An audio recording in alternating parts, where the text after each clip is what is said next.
কদিন থেকে শরীরটার এত খারাপ অবস্থা, কি করব বুঝতে পারছি না, তার জন্য ভিডিও দিতে পারছি না। হ্যালো এভরিওয়ান, তোমরা সবাই কেমন আছো? আশা করি ভালো আছো। এখন ঘড়ির কাঁটায় বাজে 9টা।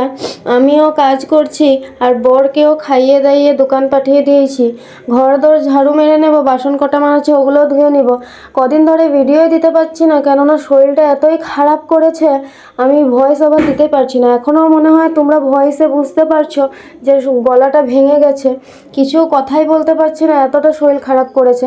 তার জন্য ভিডিও দিতে পারিনি। তাই বাসন টাসন এখন ধুয়ে নিচ্ছি, তারপরে আরও কটামান কাজ আছে, ওগুলো করে আজকে আর কিছু কাজ করব না তেমন, কেননা শরীরটা প্রচণ্ড খারাপ।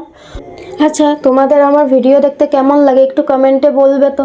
আমাকে অনেকে সাপোর্ট করে জানো, মা সাপোর্ট করছে, মানে আমার শাশুড়ি মা, আবার আমার হাজব্যান্ডও সাপোর্ট করছে, আমার ওদিকে ননদও সাপোর্ট করছে। আমার ননদ তো কালকে বলছিল যে তুমি দুদিন ধরে ভিডিও দিচ্ছ না, কেন দিচ্ছ না? শরীরটা খারাপ করছে সেটা বুঝতে পারছি, কিছু না কিছু একটা দিতে থাকো, নাহলে তোমার রিচ কমে যাবে।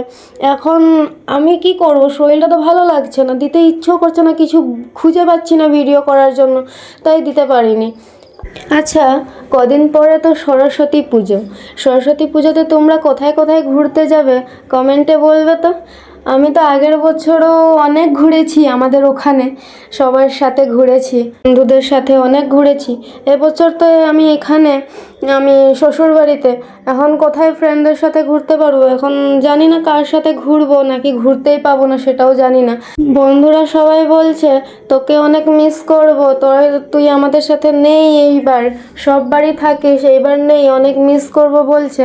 কী করবো, এখন বিয়ে হয়ে গেছে, এখন তো আর বন্ধুদের সাথে ঘোরা হবে না, হবে কিন্তু টাইম মিলিয়ে তো আর ঘুরতে পারবো না। ওই মাঝে সাঝে কখনো যদি যাই তখন ঘুরতে পারবো, সেই জন্য কিছু করার নেই। ঘরের সমস্ত কাজ আমার কমপ্লিট, তোমাদের সাথে কথা বলতে বলতে এদিকে মাও পুজো দিয়ে নিচ্ছে।